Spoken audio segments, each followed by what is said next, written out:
from KFF Health News and WAMU Public Radio in Washington, D.C. Welcome to What the Health. I'm Julie Rovner, Chief Washington Correspondent for KFF Health News, and I'm joined by some of the best and smartest health reporters covering Washington. We're taping this week on Thursday, February 12th at 10 a.m. As always, news happens fast and things might have changed by the time you hear this. So here we go.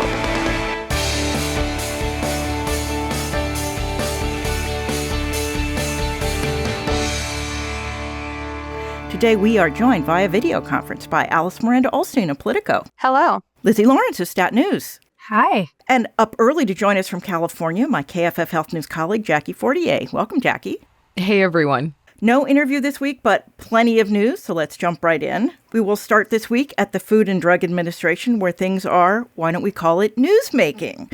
The biggest FDA story that broke this week was controversial vaccine chief Vinay Prasad outright rejecting an application for a new flu vaccine from Moderna, maker of the mRNA COVID vaccine that so many anti-vaxxers have criticized. Lizzy, you broke this story. Congratulations. What happened exactly, and why is this such a big deal beyond the flu vaccine? This is a big deal because to refuse to file is a pretty rare occurrence in general, because in general, the FDA and industry like to have agreed upon standards for clinical trials before companies embark on them and pour millions of dollars into them. So that was surprising. And refuse to file means that they said that they've got the application and said, yeah, we're not accepting it. We're not going to review this, right? Yes. And Prasad wrote that the grounds for this was that it wasn't an adequate controlled trial. Well, Moderna is saying that actually the FDA greenlit this trial back under the Biden administration in 2024. They acknowledged that there was basically a control vaccine that the FDA say would prefer that Moderna use for the older population. But they said, however, it's acceptable if you don't do that. And I want to make sure I understand this. The complication here is that this is supposed to be a better vaccine for older people. But right now there's vaccines for older people that start at age 65. And this is a vaccine that's supposed to start at age 50, right? So it was unclear who they were going to test it against, whether it was going to be the 50 to 64s or the 65s and older. Because there isn't a vaccine right now that's approved for 50 and up, right? Exactly. So there's the high dose vaccine, which is recommended for the above 65s, but that is not recommended for the 50 to 64, which is part of why Moderna didn't use that high dose vaccine, because the population that they were studying was broader than this over 65s. So anyway, so refusing to file is already rare. And then for there to be an overriding of a refuse to file, where I was told basically, while there may have been individuals who agreed with Dr. Prasad's assessment, the review team, every discipline, thought that it was reviewable.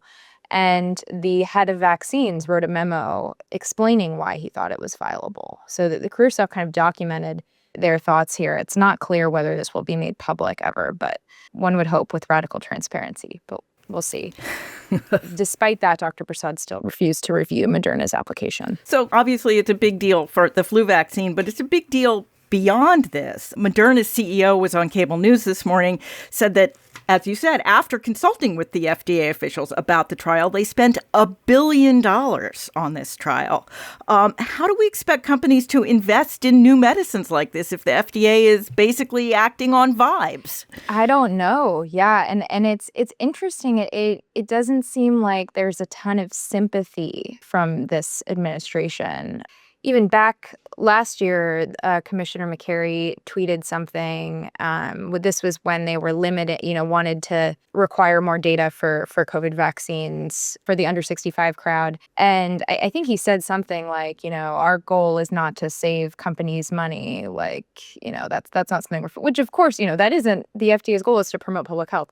But it's definitely changed in tune. I think that in the past, the FDA has understood that you're really only going to get innovation if you have clear, consistent guidance, and that it's a really worst-case scenario for a company to spend $1 billion on a clinical trial, and then there's nothing to show for it and nothing to benefit patients either. So is this over? What happens now? So now Moderna has requested a meeting to challenge this decision.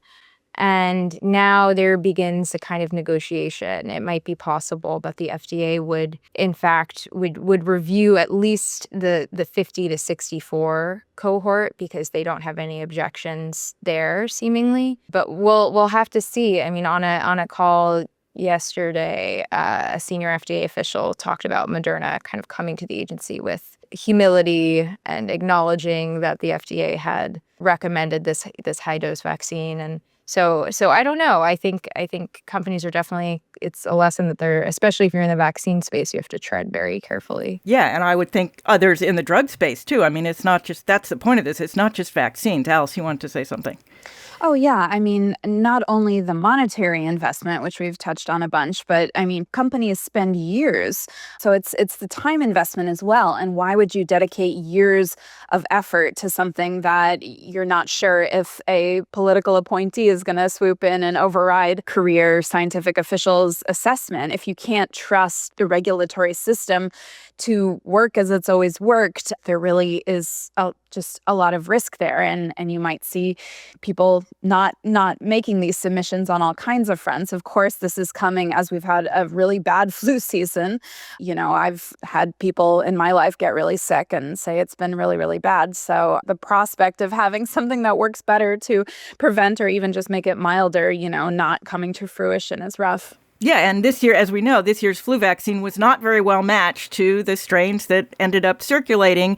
And that's kind of the point of this Moderna vaccine, this mRNA vaccine, is that they say it would be much faster for them to match strains to what's going around. If it works as the clinical trials suggest, it would actually be a better flu vaccine than we have now. Well, meanwhile, cases of measles are also continuing to multiply, as they do when people aren't vaccinated, and not just in the places we've talked about, like Texas and South Carolina, but also all around us here in the nation's capital, apparently, as a result of people traveling here for the anti-abortion March for Life in January. There have been more than 730 confirmed cases of measles in the U.S. already this year. That's 4 times more than have been typical for a full year, and it's not yet the middle of February. Yet that doesn't seem to be deterring the administration from its anti-vaccine activities. So now the American Medical Association and the University of Minnesota Vaccine Integrity Project have announced they'll convene a parallel group of experts to make vaccine recommendations, basically saying they are done following the Centers for Disease Control and Prevention. This has been brewing for a while, right, Lizzy? Yes. As soon as the secretary fired all of the experts who serve on the advisory panel to the CDC on vaccines, I think there's been unease. And now, as you said, there's an active parallel public health establishment that's trying to spread credible information and provide an alternative resource, because it's clear that HHS has become compromised when it comes to vaccine recommendations. And yeah, you're seeing the spread of infectious diseases right now. Having kind of this rival court is not surprising because, you know, they've refused to participate in any of the Advisory Committee on Immunization Practices meetings for months and months. You know, I do wonder if this will maybe change some of the tone. We do have an upcoming ACIP meeting in February. Normally, we would have a agenda out by now before Secretary Kennedy. We would have them, you know, weeks in advance, and we haven't seen one yet. So we're really not totally sure what they're going to be talking about. But Dr. Oz did say this week that he finally advised people, he's the CMS director, to take the vaccine. And there's been over 933 cases in just South Carolina during this outbreak that started last October. And so when I talk to people, you know, on the ground who are treating folks in South Carolina and have been treating them for months, and they've been doing vaccine clinics and things like that, they were just so fed up with Dr. Oz and the administration because they partially blame them for these various outbreaks. And I had one of them tell me, well, it's like a Band-Aid on a bullet hole. Now they're finally encouraging people to get vaccinated when we could have had this months ago. And of course, the CDC doesn't have a director at the moment because the Senate-approved director was summarily fired and or quit, not clear which, after refusing to basically rubber stamp the immunization panels, recommendations that had not been made at the time. So the American Academy of Pediatrics is suing to stop this February ACIP meeting. I did not hear what the last decision was on that, but I know that there's still a lot of movement around here. I guess the big worry is, who should the public trust now? Is it going to be this sort of grouping of medical societies led by the AMA or the CDC, which people and doctors are used to following the advice of? And there's all these state alliances forming to do the same thing. And so I think, the more competing recommendations, the average person hears, the more they just sort of throw their hands up and say, I don't even know who to trust anymore. I'm not listening to any of these people. And the trust that's eroded in the federal government, that's going to be really hard to recuperate in the future. You can't just flip a switch and say, okay, it's a different government, we trust them again. Once those seeds of doubt are planted in people's minds, it's really hard to unearth. And so if not permanent damage, all of this is doing at least very long-term damage to the idea of expertise and authoritative information. And science, which this administration insists it wants to follow.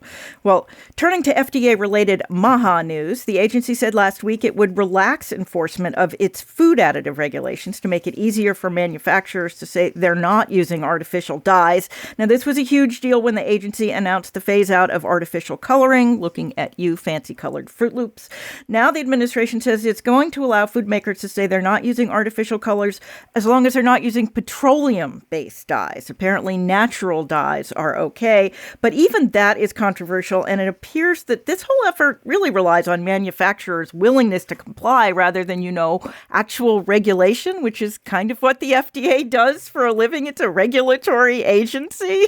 Well, every time the word natural comes up, I always laugh because there is no definition of that. And there are plenty of things that are natural that could kill you or hurt you very badly. And there are plenty of things that are, synthetically manufactured that are helpful and fine for you. And so it has this veneer of safety, veneer of health with no actual substance. So my red flags go up whenever I hear that word. And I think everyone should be skeptical. But it goes with RFK Jr.'s, quest now that you should, quote, eat real food. Right. Yeah. I was going to say same with chemical. I feel like, chemical, abortion, drug, chemical. And it's like a lot of things are chemicals. That's not. Yeah, like in your own body, naturally. Yeah. You have chemicals. We are chemicals. We are chemicals. You guys are all too young to remember the Dow chemical advertising line, better living through chemistry, which at the time in the 60s and 70s was true. I mean, we've had a lot of better living through chemistry, and some of it has turned out to be maybe not so good for us, but a lot of it has turned out to be pretty darn good for us. Well, finally, in FDA land, Commissioner Marty Makary this week met with anti-abortion senators about that ongoing review of the abortion pill mifepristone, which senators want the FDA to remove from the market.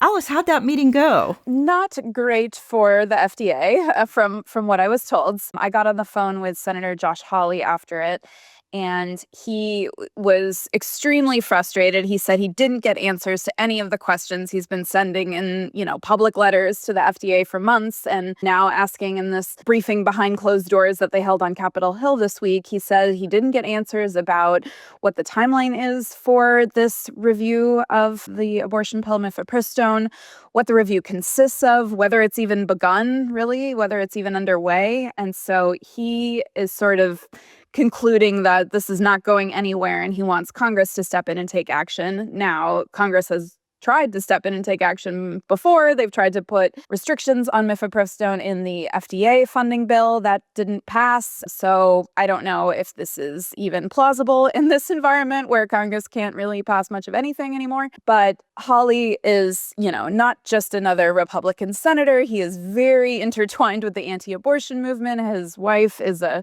extremely prominent anti-abortion lawyer who's led a lot of the major cases trying to restrict or ban mifepristone. They founded their own anti-abortion advocacy group. And so it really shows that the tensions, clashes, whatever we want to call them, between the anti-abortion movement and the Trump administration. So after backing the Trump administration for years and years, they're really getting fed up. And they're fed up that even after they achieved their grand goal of overturning Roe versus Wade, there are actually more abortions happening now than before. And that's largely through these pills and people's ability to get them. And so they're getting increasingly impatient with the Trump administration, who has been sort of stringing them along and saying, yeah, we're working on it, but they want to see results. Now, of course, if there were some sort of restrictions imposed, that could have a big political effect. And so, a lot of Republicans are very torn about that, but not Senator Hawley. Senator Hawley wants to see it. That's right. Well, moving to what I call FDA adjacent news, one of the many thorny issues that FDA has been dealing with is the compounding of those very popular and very pricey obesity drugs. When the drugs were in shortage, it was legal for compounders to make their own copies. But now the shortage for both of the leading medications, semaglutide made by Novo Nordisk and tirzepatide made by Eli Lilly, is over. And those cheaper copycats were supposed to be pulled from the market. So it was a bit of a surprise when the company Hims, one of those direct-to-consumer drug sites, announced the unveiling of a semaglutide tablet just weeks after the first such drug was approved by the FDA by Novo Nordisk. The FDA promptly referred the company to the Justice Department for possible violation of federal drug laws, after which Hims said, maybe we won't start selling the drug after all. And Novo is suing for patent infringement. But I would think that the war over the fat drugs, as President Trump likes to call them, is likely to lower prices just as effectively as government regulation might. Or am I misreading that? Lizzy, this has been quite the sideshow, if you will. Yeah, I mean, it might. I think that the compounding, the FDA's crackdown on Hims was very interesting to me, because I think before the commissioner had come into his role, there was some speculation. He had worked for a telehealth company that prescribed compounded drugs. And there's also, I think, compounders have tried to tap into a little bit of the MAHA medical freedom aspect. But clearly that's not been the case, at least at the FDA. They are clearly very upset about this. It's a mean business, and I think it's tying into their crackdown on direct-to-consumer drug advertising as well. But as far as price, yeah, I mean, I think the deals that Trump has managed to strike with the companies, could actually be reducing price for patients. I think we'll have to see. I know there's obviously drug pricing programs as well that they could pursue. So yeah, we'll have to see. All right. Well, we're going to take a quick break. We will be right back. Okay, we're back. And speaking of President Trump, there's also drug news this week that's not directly related to the FDA. That's the official unveiling of Trump RX, the website the president says will lower drug prices like no one's ever seen before. That's a direct quote, by the way. Except it turns out that's not quite the case. First, these discounts are only for people who are paying out of pocket, not those with insurance, which makes them valuable mostly for people who have no coverage or people who take drugs that insurance often doesn't cover, like those for obesity or infertility. Yet of the 43 drugs so far that are promoted on the Trump RX website, about half already have cheaper generic copies available through sites like GoodRx and Mark Cuban's Cost Plus Drugs. And really, the website just points people to already existing manufacturer websites that were already offering those lower prices. So what is the point of Trump RX? Great question. Yeah, I mean, this administration has been very focused on obviously media and wins and, attaching President Trump's name to things. So it accomplishes that goal. Maybe it does raise awareness for these other sites that already exist. But that's a theme of a lot of the movement on healthcare so far has been, there's been a lot of chaos. And then there's also sometimes things that they announce as like a grand, brand new, no one's ever thought of it before policy, but then there are already, of course, existing programs or avenues for that. And to be fair, Trump has jawboned down some prices, including some prices for the obesity drugs. By basically dragging in the CEOs of these companies and saying, you will lower prices. Yeah. The deal making has been effective. And I think the question is, will this last beyond his administration? Will there be a legacy there? I think there's also some danger in overpromising because, he's out there saying things that don't comport with how math works.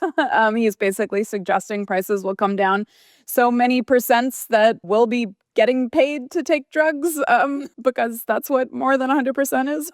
And people who are hearing that, voters who are hearing that, if they aren't seeing that show up in their bills, if they're not actually seeing those drastic drops that they're being promised by the president, are they going to get upset? And is that going to impact, how they vote? So yes, there has been, some on the margins improvements, but, when you're out there promising 600% reductions, and not delivering, there's a risk to that. Jack, you wanted to add something? Well, I was going to say, I think it's also confusing for a lot of people from a consumer perspective because, you log on and I think people, they hear these huge promises like Alice is talking about, and then they think that they can, necessarily buy the drugs through there and, immediately get them shipped. I mean, what these third parties like Hims and Weight Watchers are doing a lot of, with the GLP-1s. And that's not how this works. You still have another step of getting a prescription and then going to the pharmacy and, using these to potentially get discounts and lower prices in the same way that, these have been available from pharmaceutical manufacturers and other things like GoodRx for years. But it's that disconnect between, even if you can get a discount, actually getting the discount and crediting the Trump administration for that I think is going to be really difficult for a lot of voters to make that connection in the way that the administration wants them to. And this was ever the case with rebates for other consumer products, not just talking about drugs. We'll give you a $15 rebate, but you have to fill out 87 forms and, send it to this place and get it exactly right. Do it before the end date and we'll send you back $15 because they count on most people not being able or willing to follow all of the various steps. So instead of giving everybody the discounted price, they make you really basically work for your discount, which is a consumer thing, but it's pretty popular in the drug space as well. Rather than just lowering prices, they're going to say, we will give you a discount, but you're going to have to do this, that, and the other thing in order to get it. Right. But when you're president and you want credit for it, it's going to be a little more, it's harder in order to make that connection. Sorry. Yes, that's true. That is a good point. All right, moving on. We have talked a lot about consolidation in the healthcare industry, particularly companies like United Healthcare, which used to be just an insurer, now owns its own PBM, its own claims processing company, and thousands of medical practices around the country. Now an extremely unlikely pair in the Senate, Massachusetts Democrat Elizabeth Warren and Missouri Republican Josh Hawley, have joined to introduce something called the Break Up Big Medicine Act, which would basically outlaw so-called vertical integration like that of United and, to a somewhat lesser extent, Cigna and CVS Health, which owns Aetna, the insurer. Some are referring to this as the health version of the 1932 Glass-Steagall Act, which separated commercial from investment banking, and side note, whose repeal in 1999 is considered a major factor setting off the financial crisis of 2008. But that was a risk thing. It was done to prevent another stock market crash like the one in 1929. This is a cost thing. This is to go after high healthcare costs. Could it work? Could it pass? And is this the beginning of the next big thing in health reform? Perhaps. I mean, last year I worked with my colleagues on a series kind of examining United Health Group and the effects of consolidation on doctors and patients. And at the time, I think there were some vocal lawmakers on either side of the aisle who were criticizing this, especially in the wake of the murder of the United Health CEO, and which had a surprising, the public sort of had this reaction to not in United's favor. Not in United's favor. And so I think that this is a political issue that it affects everyone and Republican and Democrat, the cost in general, but I think there's a lot of resentment and anger, and it seems like that is bringing together these unlikely and pretty powerful senators. I'm not an expert on the Hill. I don't know if this has a chance, especially it's targeting massive, powerful companies with hands in every part of the healthcare system. So it's something that you would imagine the entire healthcare industry would fight against. But I don't know. And I will point out that Senator Josh Hawley, in addition to all his anti-abortion activities, last year when Congress was debating the Medicaid cuts, kept vowing not to vote for those Medicaid cuts. So he's, which of course in the end he did, but he's been sort of, on the consumer side of healthcare for a while now. I mean, this is not brand new to him. Right. And I'm not sure how many other Republican senators would follow him down this path. But it's definitely a noteworthy development and, curious to see where it goes. Yeah, I'm curious to see sort of if the populist part of healthcare costs sort of rises to the fore. We will have to watch that space. Well, finally this week, more on the impact of the Trump administration's immigration crackdowns and health. My KFF Health News colleague Amy Maxman has a story about health professionals in the U.S. Public Health Service Commission Corps actually resigning rather than accepting postings to Guantanamo Bay, Cuba, where some immigrants are being detained in prisons that used to hold al-Qaeda suspects. Another KFF Health News story by Claudia Boyd Barrett describes how when people detained by ICE end up in the hospital, often their immediate families and their lawyers aren't even allowed to know where. And remember last week we talked about cases of measles in some immigration detention facilities. Well, now there are 2 confirmed cases of tuberculosis at the ICE facility at Fort Bliss in El Paso, Texas. I'm thinking maybe the health part of this is starting to kind of get to people as much as the whole depriving civil liberties part. Yeah, and there's also been cases of COVID-19, which makes sense. You're going to have respiratory viruses as you get hundreds of people grouped together. That makes sense. A judge in California a couple days ago ordered that there had to be adequate health provided to detainees in one specific California. It was a prison, and now it's an ICE detainee facility. That's specific to there, but I mean, it's more and more senators, I think, are also looking at this and pointing out that they're just not providing the health facilities that people need, and especially ongoing care. A lot of folks need diabetes treatment, and that treatment just isn't really happening in many cases. Yeah, we've talked about this at some length over many weeks, that people in detention are not getting health care, even though it is required. That we keep hearing stories about people not getting needed health care. I didn't know until I read this story that people who actually end up being hospitalized, that their family members are not allowed to know. That's allegedly, well, it is because of security, because the idea is that if somebody who's in detention is in a hospital, you don't necessarily want bad people knowing that and being able to come to the hospital. But, these are people often who are, as we have documented at length, do not have criminal records. And it's hard to find out where they are. Alice, you want to add something? Yeah, so there was a recent GAO report about this, and it found that, people were not getting evaluated when they entered a facility to see if they were medically vulnerable and at risk of having like a really bad episode or emergency. And that even, children, pregnant women, vulnerable populations weren't getting that, initial evaluation, which then led to problems down the road. And it also said that people upon their release, either deportation or release within the United States, if that's what, a court ordered, they weren't being given, their medical records, their prescriptions. And so the continuity of care was disrupted. And it's important to note that GAO report was about a few years ago under the Biden administration. So this isn't new. These problems aren't new, but they're getting much worse because the number of people detained is at record levels. And so, everything's just getting multiplied. Yeah, it is. Well, we will keep watching that space. Okay, that's this week's news. Before we get to our extra credits, I am pleased to present the winner of our annual KFF Health News Health Policy Valentine contest. It's from Mickey O'Neill of Massachusetts, based on a story about Medicare Advantage overpayments, and it goes like this. I thought it was love. My heart felt spring-loaded. Turns out our relationship was significantly up-coded. Congratulations, and happy Valentine's Day to all.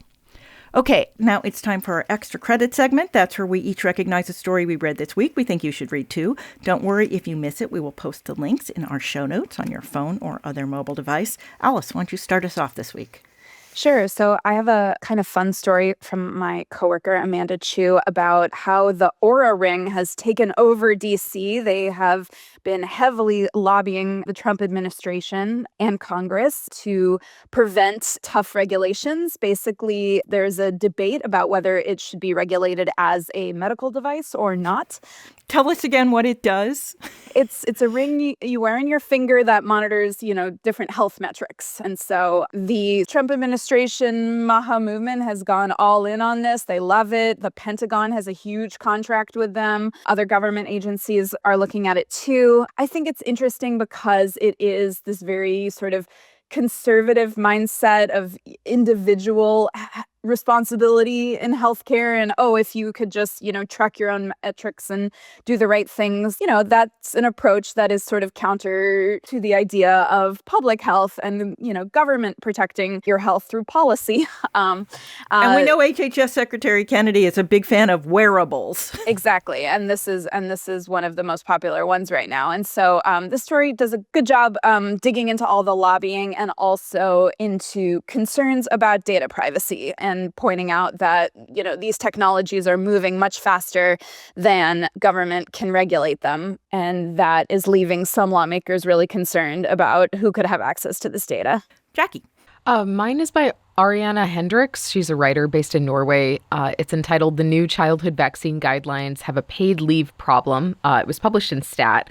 And she writes eloquently about being a parent in Norway and knowing that her children wouldn't go to daycare until they were about 16 months old because Norway has paid parental leave. And she points out, beyond the vaccine debate, there's a bigger issue that the U.S. lacks universal health care and federal paid parental leave. So changes in infant vaccines in the U.S. have a large effect because babies in the U.S. often go to daycare when they're around a lot of other kids when they're just a few weeks old. So she points to in January, the infant RSV vaccine was moved to the high-risk category of shots. So now it isn't routinely recommended for all babies in the U.S. And RSV, of course, is the most common cause of hospitalizations for infants. And that's due to the fact that they're exposed to the virus in daycare a lot earlier than other children in other countries like Norway and Denmark, whose vaccine schedules U.S. officials are now kind of trying to emulate. So she does a really great job of laying out how families face greater health and financial risks in the U.S. without the same safety net that other countries have. Or just the same social policies that other countries have. It's hard to import another country's part of another country's policies without importing all of them.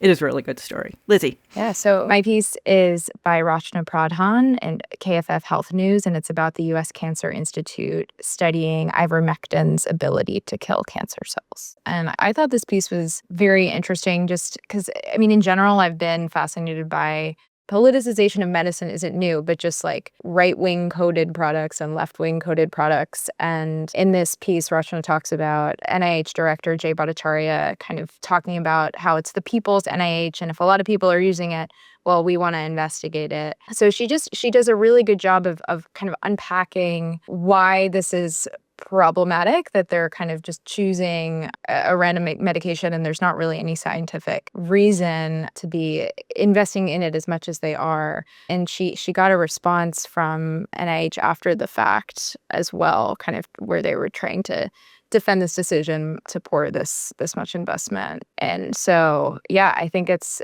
just a really interesting development in NIH land. It is. My extra credit this week is from ProPublica by Micah Rosenberg, and it's called The Children of Dilley. It's about what immigration detention looks like from the point of view of children being held at a family facility in Dilley, Texas. That's the one where the 2 cases of measles were diagnosed earlier this winter. The story includes some pretty wrenching letters and video calls from kids who were living elsewhere in the U.S. while their parents were mostly working within the immigration system. And these kids had been ripped from their daily lives, their other parents and siblings in some cases, their schools and their classmates, and in many cases from hope itself. Wrote one 14-year-old from Hicksville, New York, quote, "Since I got to this center, all you will feel is sadness and mostly depression. It really is a must-read story." Okay, that is this week's show. As always, thanks to our editor, Emery Hudeman, and our producer-engineer, Francis Yang. A reminder, What the Health is now available on WAMU platforms, the NPR app, and wherever you get your podcasts, as well as, of course, kffhealthnews.org. Also, as always, you can email us your comments or questions. We're at whatthehealth, all one word, at kff.org. Or you can find me on X at jrovner or on Blue Sky at Julie Rovner. Where are you folks hanging these days? Jackie? Blue Sky mainly, at Jackie Fortiér. Alice? Mainly on Blue Sky at Alice Miranda and still on X at Alice Ollstein. Lizzy? On X, Lizzy Law _ on Blue Sky, Lizzy Lawrence. We'll be back in your feed next week. Until then, be healthy.